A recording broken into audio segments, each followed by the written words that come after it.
আমার জীবনে একবার নয়, আল্লাহর শপথ করে বলছি, বহুবার আমি দেখেছি সূরা ফালাক, সূরা নাস, সেই সাথে সূরা ফাতিহা। সূরা ফাতিহাটাও সর্বরোগের ঔষধ। সূরা ফাতিহা, সূরা ইখলাস, সূরা ফালাক, সূরা নাস, এগুলো পড়ে ফু দিয়ে পানিতে, তেলে, খাবারে, মানুষের উপরে যে কোনো, বিশেষ করে জিন্নাতের সমস্যা, ব্ল্যাক ম্যাজিকের সমস্যা বা অস্বাভাবিক সমস্যা বা সাধারণ রোগ হলেও আল্লাহর কাছে আশ্রয় চাওয়া হলে আমি বহুবার দেখেছি যে আল্লাহ রাব্বুল আলামিন কুদরতিভাবে তৎক্ষণাৎ সেটার কার্যকারিতা আমাকে দেখিয়েছেন, সাহায্য করেছেন। আমরা সবাই আমল করবো তো ইনশাআল্লাহ। আজকে আপনাদেরকে এই সিক্রেট জিনিসটা জানায় রাখি। আপনাদের কাছে সিক্রেট, আপনারা আমাদের কাছে বোতল নিয়ে আসেন, তেল নিয়ে আসেন, হুজুর একটু পানি পড়ে দেন।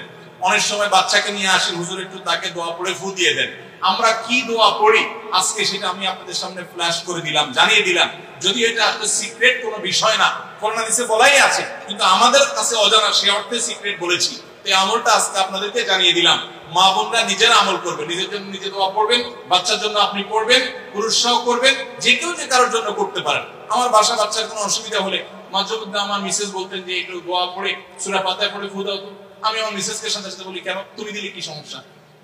আমি দিব অবশ্যই, কিন্তু তুমি তো আল্লাহর বান্দা, তুমি বরং আল্লাহর প্রতি ঈমানে কি আমার চেয়ে আরো বেশি রেখে বলতে পারো, আল্লাহ তাআলা অবশ্যই সেটা কার্যকর করতে পারেন। এই জন্য আমরা কার্পণ্য করবো না, শুধু হুজুরদের দিকে চেয়ে থাকবো না। হুজুরদের কাছ থেকে দোয়া আনবো, পানি পড়া আনবো, সেটা যেমন ঠিক আছে, তার চাইতে উত্তম হবে যে এই দোয়াগুলো নিজে নিজে যদি আপনি পড়েন, আল্লাহর কাছে সরাসরি চান, সেটা আরো বরং আপনার জন্য উচিত হবে এবং ভালো হবে। আমরা সবাই চেষ্টা করবো না ইনশাআল্লাহ।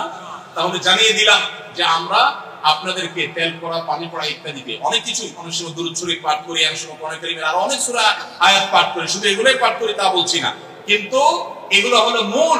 এগুলো অনেক সময় সূরা ফাতিহা পড়ে ফু দেই আমরা, সূরা ফালাক নাস পড়ে ফু দিই, এগুলো আপনিও করতে পারেন। তো সেগুলো আপনাদেরকে পড়ার জন্য আমরা উৎসাহ দিচ্ছি। অনেক সময় সাধারণ মানুষ আমরা মনে করি না ওই হুজুর বোধহয় বিশেষ কিছু পাঠ করেন। ভাই, এই কোরআন 30 পারা, হুজুরের জন্য কি 31 পারা আছে? তাহলে এই 30 পারা থেকে হুজুর পাঠ করে, আপনার সামনে সেই কোরআন আছে না নাই? এই কোরআন হুজুরের জন্য যদি কার্যকর হয়, আপনার জন্য কার্যকর হবে না নাই? অতএব আমরা সবাই আল্লাহর কাছে দোয়া করতে শিখবো তো ইনশাআল্লাহ। এই দেশে যত দোয়া আছে সব দোয়ার কন্ট্রাক্টরই আমরা হুজুরদেরকে দিয়ে দিছি। নতুন ট্রাক কিনছে, হুজুর এনে দোয়া দিতে হবে। নতুন জমি কিনছে, প্রথম তো হুজুর দিয়ে দোয়া দিতে হবে। নতুন আপনার ঢালাই হচ্ছে, হুজুর দিয়ে ঢালাই দিতে হবে। আবার ঘরে উঠবে, হুজুর দিয়ে দোয়া করাইতে হবে। নামাজ শেষ, হুজুর দিকে চায় থাকে, হুজুর হাত উঠাইলে উঠাবে। আবার হুজুর হাত নামানোর পর দোয়াও করতে পারে না, ডান্ডার থেকে খোঁচা মানে হুজুরের নামানোর সাথে তুমি এখনো কি করো, আছে না নাই?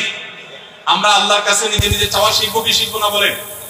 আল্লাহর বান্দাদের সবাইকে আল্লাহ বলেছেন, উদউনি আস্তাজিব লাকুম, তোমরা সবাই আমার কাছে দোয়া করো, আমি দোয়া কবুল করব। অতএব আল্লাহর কাছে দোয়া করতে শিখবো তো ইনশাআল্লাহ।